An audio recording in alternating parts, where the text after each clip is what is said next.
الحمدللہ رب العالمین الصلاۃ والسلام علی خاتم النبیین اما بعد اعوذ باللہ من الشیطان الرجیم بسم اللہ الرحمن الرحیم۔ معزز خواتین و حضرات، آج اتوار کا دن ہے۔ اتوار کے دن بھی ہمارے ہاں تعلیمات مجددیہ کے عنوان کے تحت درس ہوتا ہے، جس میں مجدد الفسانی رحمۃ اللہ علیہ کے مکتوبات شریف سے جو ماخوذ مضامین ہے وہ بیان کیے جاتے ہیں۔ تھوڑی دیر کے لیے معذرت ہے کہ انتظار آپ کو کرنا پڑا۔ اس کی وجہ یہ تھی کہ ہمارے ہاں کچھ کمپیوٹر کے آن ہونے کا مسائل تھے۔ تو آج انشاءاللہ ہم شروع کر رہے ہیں دفتر سوم کے مکتوب نمبر 12 سے، جس میں حضرت ارشاد فرماتے ہیں دعا و تضرع و آزاری و تلاوت قرآن اور طویل قیام کے فوائد۔ دعا و تضرع و آزاری و تلاوت قرآن اور طویل قیام کے فوائد۔ اصل میں ایک ہوتا ہے اللہ جل شانہ کے ساتھ براہ راست تعلق کے اسباب، اور ایک ہوتا ہے بالواسطہ تعلق کے اسباب۔ مثلا میں اگر کوئی دین کا کام کر رہا ہوں، کسی مدرسے میں بیٹھا ہوں، درس و تدریس کر رہا ہوں، تو یہ بالواسطہ تعلق کے اسباب ہے۔ تبلیغی جماعت میں چل رہا ہوں تو یہ بالواسطہ تعلق کے اسباب ہے۔ جہاد میں ہوں تو بالواسطہ تعلق کے اسباب ہے۔ اور یا کوئی اور دین کا خدمت کر رہا ہوں، خدمت خلق کر رہا ہوں، تو یہ سب بالواسطہ تعلق کے اسباب ہے۔ لیکن یہ جو دینی کام ہے، اصل میں دینی کام تب بنیں گے جب میرا بلا واسطہ تعلق اللہ کے ساتھ مضبوط ہوگا، کیونکہ وہ بلا واسطہ تعلق ہی ہے جو کہ میرے ان دینی کاموں کے اندر جان کا کام دے گا، روح کا کام دے گا۔ یعنی میرا جتنا یہ تعلق مضبوط ہوگا تو اتنے میرے دینی کام دین کے کام رہیں گے، ورنہ پھر دنیا درمیان میں آ جائے گی۔ کیونکہ میرا اگر اللہ پاک کے ساتھ اپنا ذاتی تعلق کمزور ہے تو دین کے جو کام بھی میں کر رہا ہوں گا اس میں دنیا کا اثر رہے گا، اس میں کچھ نہ کچھ میرے دنیا کی بات ہوگی، تو اس کی وجہ سے اس میں کمزوری آئے گی۔ حالانکہ وہ دین کا کام ہی ہوگا، یہ نہیں کہ دین کا کام نہیں ہوگا، لیکن ایک ہی جماعت مثلا ہو، یا ایک ہی مدرسہ ہو، یا ایک ہی جہاد کا پورا نظام ہو، اس کے اندر کسی کا تعلق بہت اچھا ہوگا، کسی کا تعلق بہت کم ہوگا، تو ہر ایک کو اس تعلق کی بنیاد پر اس کا فائدہ ملے گا۔ تو اب یہ اس میں غالباً حضرت یہی بیان کرنا چاہتے ہیں کہ بلا واسطہ تعلق اللہ تعالیٰ کے ساتھ مضبوط کرنا کتنا ضروری ہے۔ تو حضرت فرماتے ہیں آپ نے لکھا تھا کہ حضرت سبحانہ وتعالیٰ کی بارگاہ میں دعا و تضرع و زاری اور ہمیشہ التجا میں رہنا بہتر ہے، یا ذکر میں مشغول رہنا، یا ان سب چیزوں کو ذکر میں شامل کر دینا بہتر ہے؟ یہ ایک اور پیرایا ہے۔ جواب میرے عزیز، ذکر کے بغیر چارہ نہیں، اور اس کے ساتھ جو کچھ بلائی جمع ہو جائے تو دولت و نعمت ہے۔ مشائخ نے وصول اللہ کا مدار ذکر پر رکھا ہے، دوسری چیزیں ذکر کے ثمرات اور نتائج ہیں۔ سبحان اللہ، یہ ایک اور پیرایا حضرت نے اس میں بیان فرمایا۔ نیز آپ نے دریافت کیا کہ ذکر نفی و اثبات، لا الہ الا اللہ، تلاوت قرآن اور نماز میں طویل قیام، ان تینوں میں سے کون سی چیز بہتر ہے؟ تو اس کا جواب ہے کہ ذکر نفی و اثبات وضو کی طرح ہے، جو نماز کے لیے شرط ہے کہ جب تک طہارت درست نہ ہو نماز کا شروع کرنا منع ہے۔ اس طرح جب تک نفی کا معاملہ انجام تک نہ پہنچائے اس وقت تک فرائض و واجبات اور سنن کے علاوہ جو کچھ بھی نفلی عبادات کریں گے سب وبال میں داخل ہے۔ حضرت نے تو بہت ہی زیادہ ایک بہت ہی مضبوط پیشہ مارا ہے ساری چیزوں کو۔ دینی کام تو بات کی باتیں ہیں، وہ جو براہ راست جو اعمال ہیں ان کے بارے میں بھی بات ہوگی کہ ان کے اندر بھی تب فائدہ ہوگا، جیسے طویل قیام نفل ہے، تو نفل مجھے تب فائدہ دے گا جب نفی یعنی اپنا نفس درمیان سے نکل جائے گا۔ یعنی جب تک نفس درمیان سے نہیں نکلا اس وقت تک میرے نوافل کچے ہوں گے۔ ہاں جی، یہ مسائل ہوں گے۔ تو اس لیے بعض مشائخ ان چیزوں کو روک بھی دیتے ہیں، کیونکہ شیطان یہ ناٹک چلا سکتا ہے کہ اس کے نوافل کی طرف رخ کر لے کہ تو اتنے نفلیں پڑھ رہا ہے، تو اتنا کما رہا ہے، یہ کر رہا ہے، وہ کر رہا ہے، تو این ممکن ہے کہ اس کے ذہن میں یہ بات بٹا دے، عجب کے ذریعہ بن جائے۔ تو گویا کہ اس عملے اس میں حضرت نے ایک بات فرمائی ہے، وہ میں عرض کرتا ہوں، کیونکہ اس عنوان سے مجھے ایک اور بات کی طرف ذہن چلا گیا تھا، لیکن اب حضرت جو بات کرنا چاہتے ہیں وہ دوسرے پہ آیا۔ وہ یہ ہے کہ ذکر ثوابی اور ذکر علاجی کی بات ہو رہی ہے۔ اصل میں وہ یہ چیز ہے، ذکر ثوابی اور ذکر علاجی۔ ذکر ثوابی میں طویل قیام بھی ہے، ذکر ثوابی میں تلاوت قرآن بھی ہے، ذکر ثوابی میں درود شریف بھی ہے، ذکر ثوابی میں یہ ساری چیزیں آ جاتی ہیں۔ لیکن جو علاجی ذکر ہے، حضرت فرماتے ہیں یہ وضو کی طرح ہے۔ تو جب تک وضو نہ ہو اس وقت تک آپ کو اس کی اجازت نہیں ہوگی، تو اس وجہ سے فرمایا کہ جب تک نفی انجام تک نہ پہنچ جائے، یعنی انسان کا نفس درمیان میں حال نہ ہو، اس وقت تک فرائض، واجبات اور سنن کے علاوہ، کیونکہ یہ تو لازم ہے، وہ تو آپ نے کرنے ہیں، اس کے علاوہ انتظار تو نہیں کر سکتے کہ میری تربیت ہوگی تو پھر میں فرائض پڑھوں گا، ہاں وہ تو نہیں ہو سکتا۔ لیکن جو نوافل ہے یا جو نفلی اعمال ہے، اس کے لیے تو پھر ذمہ داری پوری کرنی پڑے گی۔ تو سنن کے علاوہ جو کچھ بھی نفلی عبادات ہیں سب وبال میں داخل ہیں۔ پہلے اپنے مرض کو دور کرنا چاہیے جو کہ ذکر نفی اس بات پر وابستہ ہے، اس کے بعد دوسری عبادات و حسنات میں مشغول ہونا چاہیے جو کہ بدن کے لیے صالح غذا کی طرح ہے۔ مرض کے دور ہونے سے پہلے جو غذا بھی کھائیں گے وہ فاسد و مفسد ہوگی۔ ہر چگیرت علتی علت شود، جو کچھ مریض کھائے گا وہ بھی مرض کو بڑھائے گا۔ اس مکتوب کے آخر میں والدہ محمد امین کے تعریف فرماتے ہیں کہ ہر وقت آخرت کے حوال کو مد نظر رکھ کر دائمی ذکر میں مشغول لینا چاہیے۔ یہ کچھ ضروری نہیں ہے کہ ذکر میں لذت تمام پیدا ہو اور کچھ چیزیں نظر آئیں، یہ تو سب کچھ لہو لعب میں داخل ہے۔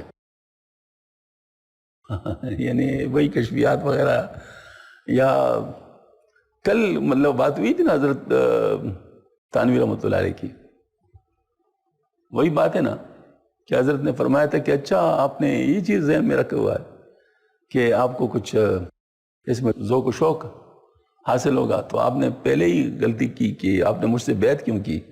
پہلے مجھ سے آپ پوچھ لیتے کہ میں ان چیزوں کے لیے ذمہ دار ہوں یا نہیں ہوں، میں آپ کے لیے انتظام کروں گا یا نہیں۔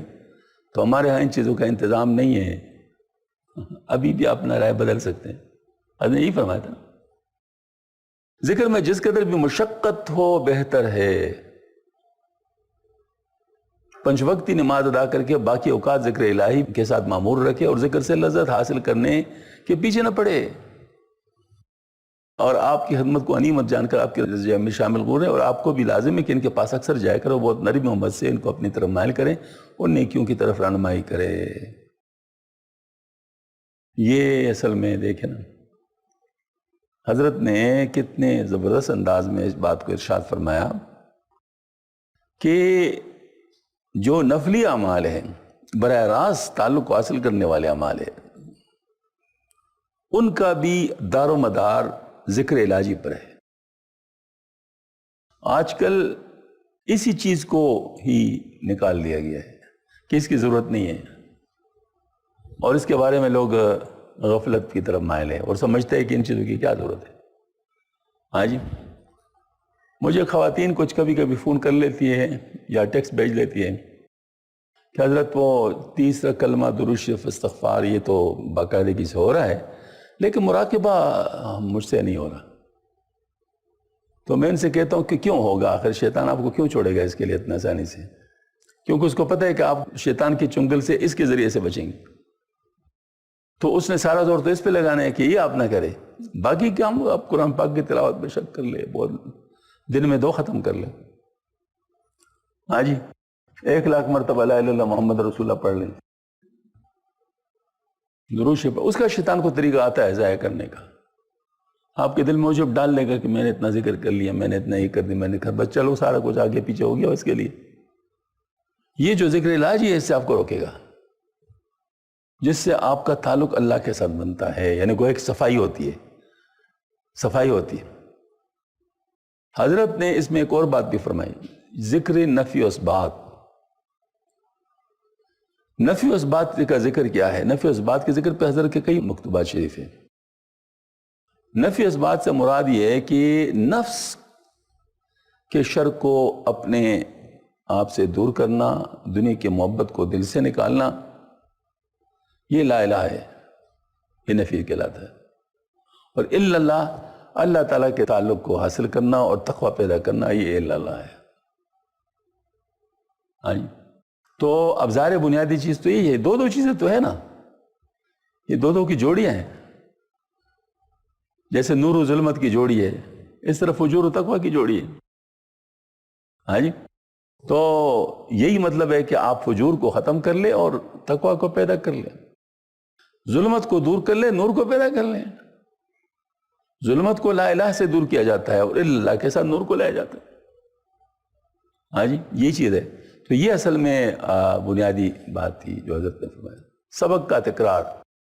دفتر اول کے مکتوب نمبر 140 میں حضرت ارشاد فرماتے ہیں، وہ سبق جو آپ نے حاصل کیا تھا اس کے تکرار سے اپنے وقت کو معمور رکھے اور فرصت کو ضائع نہ کرے. ایسا نہ ہو کہ دنیا فانی کا کر و فر آپ کو بھٹکا دے اور چند روزہ کی شان شوکت آپ کو بے مزہ کر دے.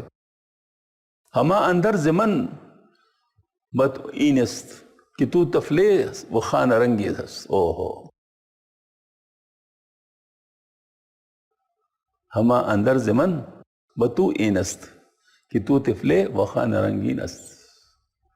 یعنی بس یہ ایک نصیحت ہے تجھے، تو ہے ناداں زمانہ ہے رنگین. مطلب تو بول جاتا ہے، ان چیزوں کے پیچھے پڑ جاتا ہے، اور زمانے میں یہ چیزیں بہت زیادہ ہے. وہ آپ کو اپنی طرف مائل کرنے کے لیے کافی کچھ چیزیں لیے ہوئے. ہاں جی. وہ کسی نے کہا ہے نا کہ دل کے ٹکڑے ہوئے ہزار، کوئی یہاں گرا کوئی وہاں گرا. مطلب دنیا کی چاہت کی چیزیں بہت زیادہ ہیں، کوئی کس طرف کیا کوئی کس طرف کیا. ہاں جی. تو یہ مسئلہ ہے، ان تمام سے اپنے آپ کو بچانا ہے. یہ کس قدر بڑی نعمت ہے کہ حضرت سبحانہ تعالیٰ اپنے کسی بندے کو انفعام شباب میں، ان جوانی میں توبہ کی توفیق عطا کر دے اور اس پر استقامت بخشے. کہہ سکتے ہیں کہ تمام دنیا کی نعمتیں اس نعمت کے مقابلے میں ایسی ہیں جیسے کہ دریا عمیق کے مقابلے میں شبنم کا کوئی قطرہ، کیونکہ وہ نعمت حق سبحانہ تعالیٰ کی رضامندی کا موجب ہے جو کہ تمام دنیاوی اخروی نعمتوں سے بڑھ کر ہے. وَرَضْوَانٌ مِّنَ اللَّهِ اکبر. اللہ تعالیٰ کی رضامندی سب سے بڑی نعمت ہے، اور سلام اس پر جو ہدایت کی پیروی کرے اور حضرت محمد صلی اللہ علیہ وسلم کی مطابقت کو اپنے اوپر لازم کرے. ہاں جی. یعنی وہ ہے کہ واقعتاً کہتے در جوانی توبہ کردن شیوئی پیغمبریس، وقت پیری گرگ ظالم می شود پرہیزگار. یعنی جوانی کے اندر توبہ کرنا یہ پیغمبری طریقہ ہے، یعنی چنے ہوئے لوگ یہ کرتے. ہاں جی. اور کہتے بڑھاپے میں تو پھر جو بیڑیا ہے وہ بھی پرہیزگار ہو جاتا ہے. ہاں جی. تو یہ گویا کہ مطلب یہ ہے کہ جوانی میں اگر ایک انسان کو اپنے نفس کے شر سے بچنا نصیب ہو جائے تو یہ بہت بڑی بات ہے، بہت بڑی بات ہے، بہت بڑی بات ہے. ہاں جی. اللہ تعالیٰ ہم سب کو نصیب فرما دے. دفتر اول مکتوب نمبر 151 میں حضرت خواجگان نقشبندی رحمۃ کے نزدیک یاداشت کے معنی کے بارے میں ارشاد فرماتے. یاداشت اصل میں کچھ اصطلاحات ہوتی ہیں، جو اصطلاحات اس میں جیسے 12 تسبیح ہم کہتے ہیں، 12 تسبیح، یہ چشتی حضرات کے نزدیک ایک اصطلاح ہے. تو چشتی حضرات جو بھی ہوں گے تو ان کو اگر آپ 12 تسبیح کہہ دیں گے تو فوراً جانتے ہوں گے اس کا مطلب کیا ہے، 12 تسبیح. اس طرح نقشبندی حضرات کو اگر آپ کہہ دیں نسبت یاداشت تو ان کو پتہ ہوتا ہے کہ نسبت یاداشت کیا چیز. نہیں پتہ ہے تو پھر کمزوری، پھر اپنے طریقے کو نہیں جانتے. تو یہ مطلب اس کے بارے میں خواجگان نقشبندیہ قدس اللہ تعالیٰ کے طریقے کی فضیلت و بزرگی و یاداشت کے معنی کے بیان میں جن بزرگوں کے ساتھ مخصوص ہے. از ہر چیز میر دو سخن دوست خوش ترس. دوست کی بات کہیں سے بھی ہو بہت اچھی ہے. حضرت خواجگان قدس اللہ تعالیٰ اسرارہم کے طریقے میں یاداشت سے مراد حضوری بے غیبت ہے. یعنی گویا کہ یوں سمجھ لیے کہ ڈسکنٹینیوٹی اللہ کی یاد میں نہیں ہوتی. مطلب یہ کہ کبھی یاد ہے کبھی یاد نہیں، یہ نہیں، مسلسل یاد، مسلسل یاد، یہ یاداشت کا معنی ہے۔ یاد داشتن یعنی یاد رکھنا، یاد داشت یعنی یاد رکھا ہوا۔ ہاں جی، تو یہ گویا کہ مطلب ایک اصطلاح ہے نقشبندی حضرات کی، اور واقعتاً بہت بڑی نسبت ہے، اللہ تعالیٰ ہم سب کو نصیب فرمائے۔ یعنی شیونی اور اعتباراتی حجابات درمیان میں حائل ہوئے بغیر حضرت ذات تعالیٰ و تقدس کا دائمی حضور ایسا حاصل ہو کہ کبھی اس میں غیبت نہ آئے، یہ یادداشت۔ اور اگر کبھی حضور ہو کبھی غیبت، یعنی کبھی تو سب کے سب پردے اٹھ جائیں اور کبھی درمیان میں حائل ہو جائیں، جیسے کہ تجلی ذاتی برقی میں ہوتا ہے کہ برق کی طرح تمام پردے حضرت حق تعالیٰ کے سامنے سے مرتفع ہو جاتے ہیں اور جلدی ہی شیون اور اعتبارات کے پردے چھا جاتے ہیں۔ پس ایسا حضور ان بزرگوں کے نزدیک مقام اعتبار سے ساقط ہے، لہذا حضور بے غیبت کا حاصل یہ ہوا کہ تجلی ذاتی برقی جو شیون اعتبار کے وسیلے کے بغیر حضرت ذات جل شانہ کے ظہور سے مراد ہے، وہ جو اسراء کے انتہا میں مؤثر ہوتی ہے اور فناء اکمل کو اسی مقام میں ثابت کرتے ہیں، وہ بھی دائمی ہو جائے اور حجابات ہرگز رجوع نہ ہو۔ اور اگر حجابات رجوع کریں تو حضور غیبت سے بے بدل جائے گا، اس کو یاداشت نہیں کہیں، لہذا ثابت ہو کہ نکابر کا شہود اتم و اکمل کے طریقے پر ہے، اور فنا کا اکمل و بقا کا اتم ہونا شہود کے اتم و اکمل ہونے کے اندازے کے مطابق ہے۔ قیاس کن ز گلستان من بہار مرا، چمن کو دیکھ کے اس کی بہار کو سمجھو۔ پہلے 20 پر میں کافی عرض کر چکا ہوں، کیونکہ ہمارا جو طریقہ ہے الحمدللہ یہ جمع سلاسل کا طریقہ ہے، یعنی جس میں تمام سلاسل کو اکٹھے کیا گیا ہے۔ اس وجہ سے ہم الحمدللہ تمام سلاسل کی بات کرتے ہیں۔ اس میں یہ بات ہے کہ جیسے امام ابو حنیفہ رحمۃ اللہ علیہ جو فرماتے ہیں کہ آدمی کہے میں مومن ہوں، ہاں جی، مطلب یہ ہے کہ یعنی یقین کے ساتھ میں مومن ہوں، ہاں میرا مطلب یہ انشاءاللہ ساتھ نہ کہے تو انشاءاللہ اگر کوئی میں مومن ہو تو وہ ٹھیک نہیں ہے، کیونکہ ایمان کسی وقت بھی منقطع نہیں ہو سکتا، ایمان میں شک نہیں ہو سکتا، انشاءاللہ کا لفظ شک کے لیے آ سکتا ہے، تو اس وجہ سے یہ ٹھیک نہیں ہے۔ حضرت فرماتے ہیں بالکل ایسے ٹھیک نہیں ہے۔ اور امام شافعی رحمۃ اللہ حضرات کچھ فرماتے ہیں انشاءاللہ اس لیے ضروری ہے کہ آخر کا کیا پتہ، آخر کا کیا پتہ۔ خود حضرت مجدد صاحب رحمۃ اللہ علیہ چونکہ حنفی ہے، تو عقائد کے باب میں بارہا یہ حضرت بیان کر چکے ہیں کہ انشاءاللہ نہیں، کیونکہ یہ شک کا پہلو رکھتا ہے۔ تو یہ جس کو کہتے ہیں کچھ ٹیکنیکل ڈیٹیلز ہوتے ہیں، تو یہ مسئلہ اسی طرح ہے کہ آیا مستقل طور پر یہ تجلی ذاتی کا ظہور دائمی ہو سکتا ہے؟ نہیں۔ تو جو حضرات جیسے نقشبندی حضرات کہتے ہیں کہ ہو سکتا ہے، تو ان کو کہتے ہیں ہونا چاہیے، مطلب اس کے کچھ حضرات کہتے ہیں ایسا ہو ہی نہیں سکتا، کیونکہ اس کو کوئی برداشت نہیں کر سکتا۔ گرنیست غیبت ندہد لذت حضور، حضرت بھی ہم سے فرماتے ہیں نا، اگر غیبت نہ ہو تو حضور کا لذت کہاں ملے گی؟ رات نہیں ہوگی تو دن کی قدر کیسے ہوگی؟ ہاں جی، تو وہ وجعلنا للباس وجعلنا النہار معاشا، کہ رات جو ہے نا مطلب آرام کے لیے اور دن کام کے لیے۔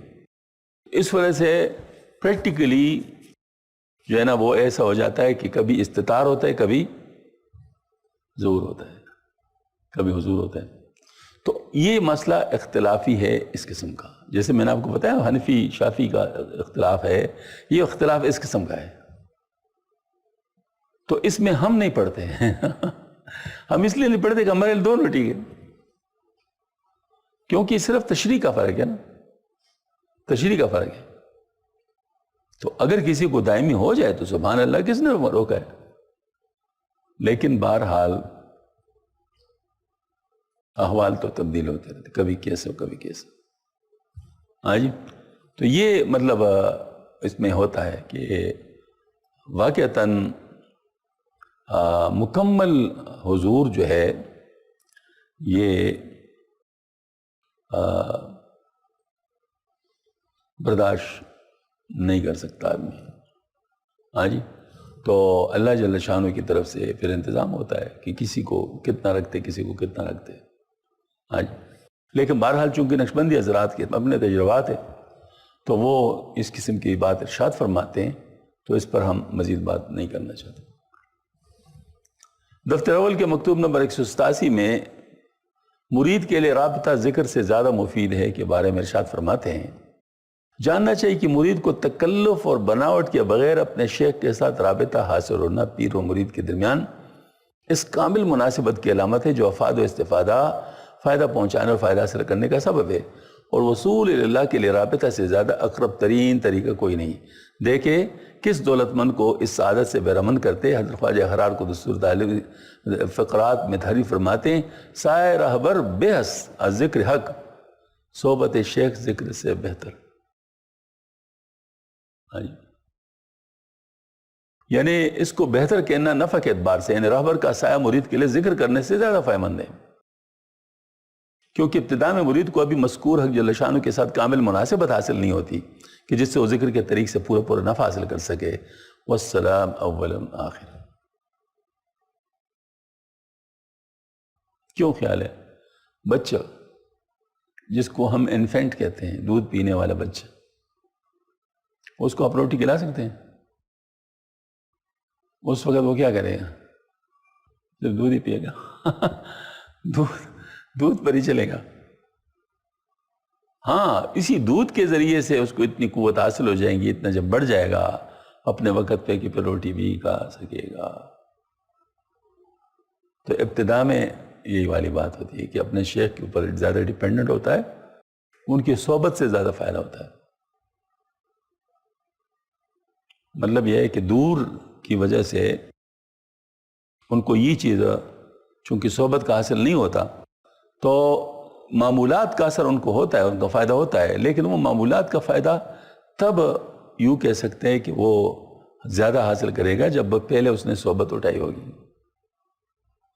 ہاں جی. تو حضرت کے ہاں بھی چونکہ نقشبندی حضرات کا یہ بھی مطلب فرق ہے کہ وہ صحبت جو ہے نا اس کو زیادہ ضروری سمجھتے ہیں، اور اس کو فرماتے ہیں کہ ہمارے جو نسبت ہے نسبت نکاسی سے سٹارٹ ہوتا ہے. تو نسبت نکاسی شیخ کا ہوتا ہے، تو اس کے ذریعے سے طفلان طریقت کی تربیت ہوتی ہے. دفتر دوم کے مکتوب نمبر 30 میں حضرت نسبت رابطہ کی فضیلت بیان فرماتے ہیں. خواجہ محمد اشرف نے نسبت رابطہ تصور شیخ کے مشق کے بارے میں لکھا تھا کہ حسد تک غالب ہو گئی ہے کہ نماز میں اس کو اپنا مسجود جانتا اور دیکھتا ہے، اور اگر وہ فرض کی نفی کرنا چاہے تو رابطہ نفی نہیں ہوتا. اے محبت کے نشان والے، طالبان حق جل شانہ اس دولت کی تمنا کرتے مگر ہزاروں میں سے کسی ایک کو نصیب ہوتی ہے. اس کیفیت والا شخص صاحب استعداد اور کامل مناسبت والا ہوتا ہے، اور ہو سکتے کہ وہ شیخ مقتدیٰ کی تھوڑی سی صحبت سے اس کے تمام کمالات کو جذب کر لیں. اور رابطہ شیخ کی نفی کی کیا ضرورت ہے، کیونکہ وہ تو مسجود الہ ہے نہ کہ مسجود لہو. ہاں، محراب اور مسجدوں کی نفی کیوں نہیں کرتے؟ اس قسم کی دولت کا ظہور سعادتمندوں کو حاصل ہوتا ہے تاکہ تمام احوال میں صاحب رابطہ مرشد کو اپنا وسیلہ جانیں اور تمام اوقات میں اسی کی طرف متوجہ رہیں، نہ کہ ان بدبخت لوگوں کی طرح جو اپنے آپ کو مستغنی یعنی رابطہ شیخ سے بے نیاز جانتے ہیں اور اپنی توجہ کی قبلہ کو اپنے شیخ کی طرف سے ہٹا لیتے ہیں اور اپنے معاملے کو خراب کر لیتے ہیں. دوسرے کہ آپ نے اپنے فرزندوں کی والدہ کی وفات کی خبر لکھی تھی، انا للہ و انا الیہ راجعون، ہم اللہ کے اس کی طرف فاتحہ پڑھی گئی اور اس دوران فاتحہ قبولیت کا اثر محسوس ہوا.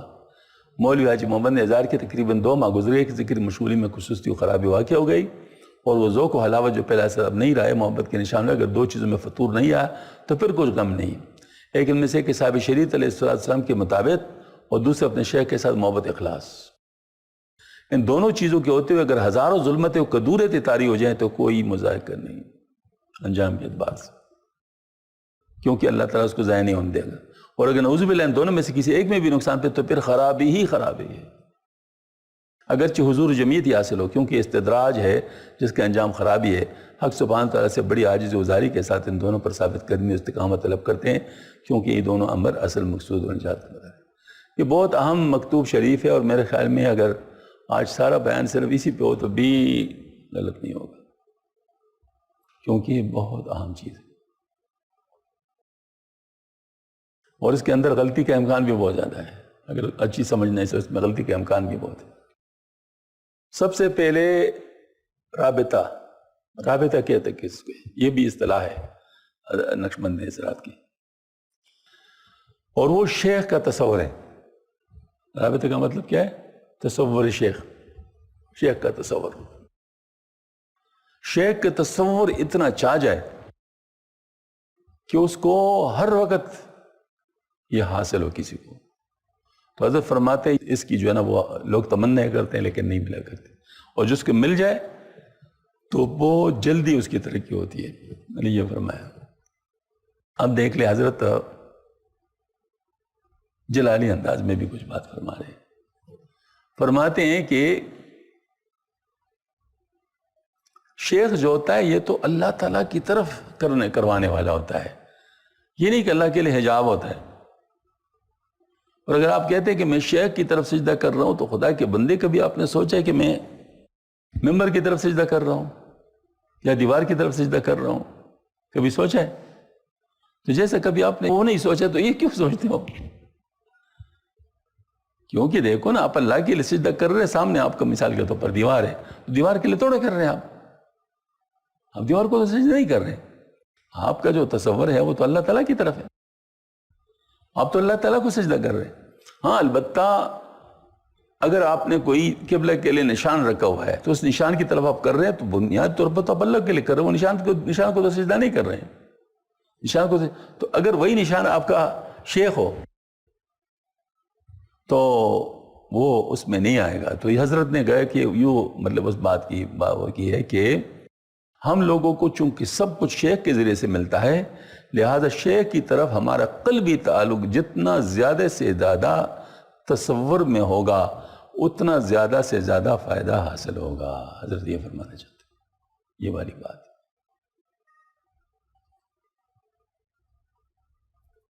آئیے اب یہ ہو خود بخود، کروائے نہیں، خود بخود ہو، اس لیے حضرت نے فرمایا کسی کسی کو ملتا ہے۔ اگر کروانے کے لیے ہو تو ہر ایک آدمی کرنے کی کوشش کر سکتا ہے، لیکن جو خود بخود ہوتا ہے وہ محبت کی وجہ سے ہوتا ہے، جو خود بخود ہوتا ہے وہ محبت کی وجہ سے ہوتا ہے۔ تو اگر کسی کو اتنی محبت شیخ کے ساتھ ہو جائے تو ظاہر ہے اس کو فائدہ زیادہ ہوگا یا نہیں ہوگا؟ اگر کسی کو شیخ کے ساتھ اتنی محبت ہو کہ ہر وقت اس کا خیال رہے تو ظاہر مطلب ہے کہ اس محبت کی وجہ سے فائدہ ہوتا ہے، کیونکہ شیخ کے ساتھ محبت انسان کو باقی چیزوں سے روک دے گا۔ مثلا ایک آدمی سینما پہ جانا چاہتا ہے، مثال دے رہا ہوں، سینما کا شوق ہے، لیکن اس ڈر سے کہ سینما جاؤں گا تو شیخ ناراض ہو جائے گا اور سینما سے رہ جائے، تو کیا خیال ہے، یہ اچھی بات ہے بری بات ہے؟ اچھی بات ہے، گناہ سے رہ گیا نا، بچ گیا۔ کس کی وجہ سے بچ گیا؟ شیخ کی محبت کی وجہ سے بچ گیا۔ اب اگر شیخ کی اس محبت میں کمزوری ہے اور آدمی سینما کو نہ چھوڑ سکے شیخ کے لیے، تو اس کا مطلب ہے کہ اس کو وہ فائدہ تو نہیں ہو رہا نا۔ اب دیکھو بنیادی مسئلہ تو یہ ہے کہ انسان اللہ کے لیے سب کچھ چھوڑے، لیکن اللہ تعالیٰ کی ذات ورا الورا ہے، وہ تو بعد میں آپ کو حاصل ہوگا۔ یعنی یوں سمجھ لے اس اللہ تعالیٰ کی ذات جو ورا الورا ہے اس کے لیے اپنے شیخ چن لیا، تو اب آپ کے سارے کام اللہ کے لیے ہو گئے اس نیت کی وجہ سے، اور اب شیخ کے لیے ساری چیزیں چھوڑ رہے ہیں، تو اللہ کے لیے آپ نے ساری چیزیں چھوڑ دی نا۔ ٹرانزیٹو پراپرٹی کس کو کہتے ہیں؟ if A is equal to B and B is equal to C then A is equal to C، یہ ٹرانزیٹو پراپرٹی ہے نا۔ تو آپ نے شیخ کو چنا کس کے لیے؟ اللہ کے لیے۔ تو اب جو شیخ کے ساتھ متعلقات ہیں وہ سارے آپ اللہ کے لیے ہو جائیں گے، تو اب شیخ کے لیے جو چیز چھوڑیں گے وہ کس کے لیے چھوڑ رہے ہیں آپ؟ بات سمجھ میں آ رہی نہیں آ رہی؟ اللہ کے لیے چھوڑ رہے ہیں نا. تو بہت آسان ہے سمجھنا. تو اسی کو فنا فی شیخ کہتے ہیں. بھائی کسی طریقے سے اپنے نفس سے نکلو نا. جب تک آپ نفس سے نہیں نکلیں گے تو نفس تو آپ کے ساتھ کھیلے گا, وہ تو آپ کو چاڑے گا. تو آپ کو ایک مضبوط سہارے کی ضرورت ہے نفس سے بچنے کے لیے. ایک مضبوط سہارے کی ضرورت ہے. تو نفس سے بچنے کے لیے مضبوط سہارا آپ کو سب سے پہلے آئے گا شیخ کا. اگر آپ کا تعلق مضبوط نہیں ہے اس کے ساتھ تو نفس تو ہر وقت حاوی ہے. اب میں ذرا اصل بات کی طرف آتا ہوں. میرے خیال میں ابھی تک یہ بات سمجھ میں آ رہی ہے آپ لوگوں؟ اتنی بات تو آ رہی ہے نا سمجھ میں؟ اب ذرا بات, نفس کا جو کشش ہے وہ ہر وقت ہوتا ہے یا کبھی کبھی ہوتا ہے؟ ہر وقت ہوتا ہے. تو اس نفس کی کشمکش سے نکلنے کے لیے ایکول اینڈ اپوزٹ فورس اس سے بچنے کے لیے ہر وقت ہونا چاہیے, کبھی کبھی ہونا چاہیے. وہ فورس اگر آپ کو شیخ کی محبت کی صورت میں مل جائے تو نفس سے آپ ہر وقت پھر بچ سکیں گے نفس کی شر سے. تو اب بتائیں پھر یہ طریقہ بن گیا نا فنا فی شیخ کا مطلب. تو فنا فی شیخ وہ ہوتا ہے جو اپنے نفس کی ہر چیز کو سرنڈر کر لے اپنے شیخ کے لیے, اپنے شیخ کی محبت کی وجہ سے. تو جب سب چیزوں کو ہر وقت چھوڑے گا تو وہ صفائی تو اس کو حاصل ہو گئی نا. اب وہ صفائی اس کو جب حاصل ہو جائے گی تو بس اس کو آپ صلی اللہ علیہ وسلم کی سنت پہ ڈال لیں گے. آپ صلی اللہ علیہ وسلم کی سنت پہ جب چل پڑے گا تو اللہ تعالیٰ کی طرف چلا جائے گا. تو یہ فنا فی شیخ, فنا فی رسول, فنا فی اللہ ہو جائے گا. تو یہ سٹیپ بائی سٹیپ تھیوری ہے کہ پہلے آپ شیخ کے ذریعے سے نفس سے اپنے آپ کو چھڑا لے. پہلے آپ شیخ کے ذریعے سے نفس سے اپنے آپ کو چھڑا لے تو اس سے پھر ماشاءاللہ. ورنہ میں آپ کو بتاؤں سلوک کیسے طے ہوگا. سلوک طے کرنے کا راستہ کیا ہے؟ نفس کی مخالفت. یہی سلوک ہے نا. نفس کی مخالفت آپ کو نفس کب کرنے دے گا؟ کرنے دے گا. اچھا تو پھر کیسے ہوگا؟ اس نفس کی مخالفت آپ کیسے کریں گے؟ وہ تو کرنے دے گا نہیں. اس سے اوپر کی کوئی چیز ہونی چاہیے نا. مثلا شیخ آپ کو کہتے روزے رکھو, نفس کہتا نہیں رکھو. اگر آپ کا شیخ کے ساتھ تعلق ہو تو رکھ لیں گے, جب رکھ لیں گے تو اس کا فائدہ اثر ہو جائے گا. شیخ آپ کو کہتا ہے, نفس کہتا ہے موبائل کے اندر گندی چیزیں دیکھو, ہاں جی, شیخ آپ کو کہتے ہیں موبائل مجھے دے دو. اب اگر آپ شیخ کے ساتھ محبت کرتے ہیں اور معاملہ آپ کا اخلاص کا ہے, آپ بہت آسانی کے ساتھ موبائل دے دیں گے. بچ گئے نا, بچ گئے. اور اگر وہ نہیں ہے تو نہیں بچ سکتے. تو یہ مطلب گویا کہ یوں سمجھ لیجیے کہ دس از دا کی پوائنٹ. یہ کی پوائنٹ ہے,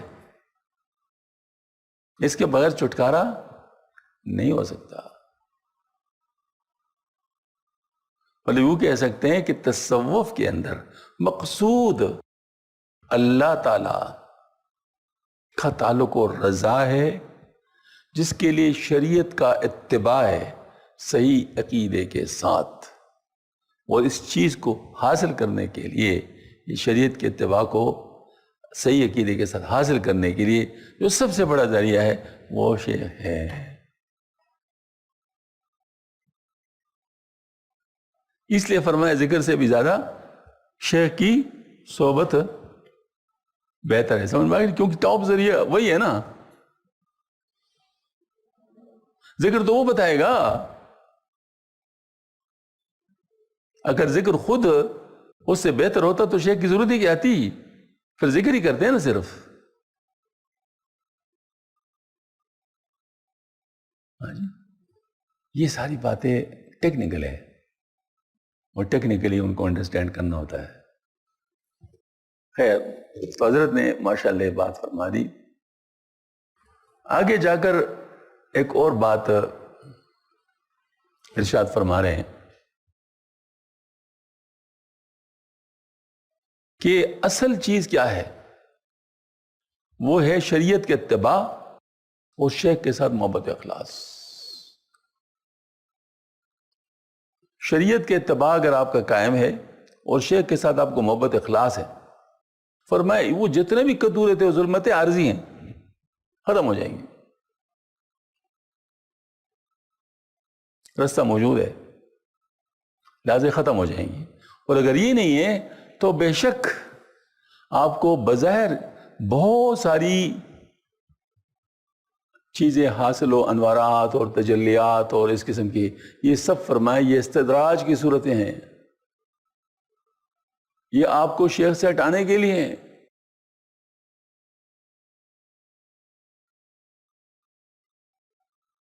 شیخ سے ہٹانے کے لیے، تاکہ شیخ سے ہٹ جائے، پھر اس کے بعد میں دیکھ لوں گا اس کے ساتھ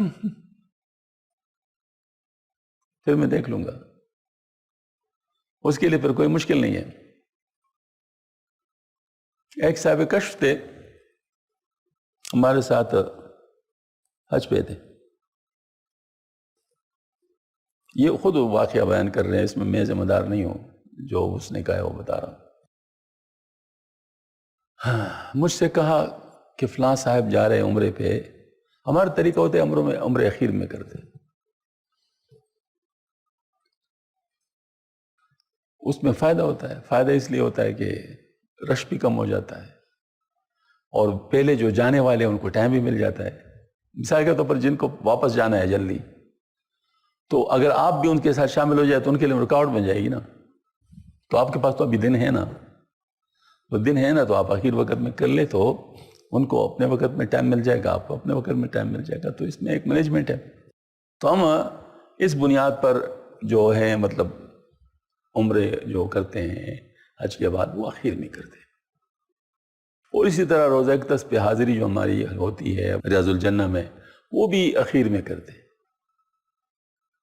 باقی ہم مسجد نبوی میں نمازیں پڑھتے رہتے. تو کسی کو جلدی ہوتی ہے یا جلد بازی ہوتی ہے. تو ایک صاحب اور جا رہے تھے عمرے پہ، تو انہوں نے مجھ سے پوچھا کہ میں عمرے کے لیے اس کے ساتھ چلا جاؤں. تو مشورہ لینے والے دو طرح کے ہوتے ہیں. ایک ہوتا ہے کہ فیصلہ خود کر لیں اور صرف بس یس کسی کے زبان سے نکلوا دیں، تو یہ بھی مشورہ ہوتا ہے. اور ایک ہوتا ہے کہ اس کے اوپر چھوڑ دے کہ آپ فیصلہ کر لے، جو میں آپ جو چاہیں گے تو وہی کروں گا. تو دونوں قسم کے لوگ ہوتے ہیں. تو جو پہلے قسم کے لوگ ہیں جن کا پتہ چل جائے تو پھر ہم اس کو کہتے ہیں اچھا ٹھیک ہے کر لو، کیونکہ انہوں نے فیصلہ پہلے سے کیا ہوتا ہے، وہ خواہ پریشانی کی باعث بنے گا. تو وہ صاحب اس وقت ایسے تھے.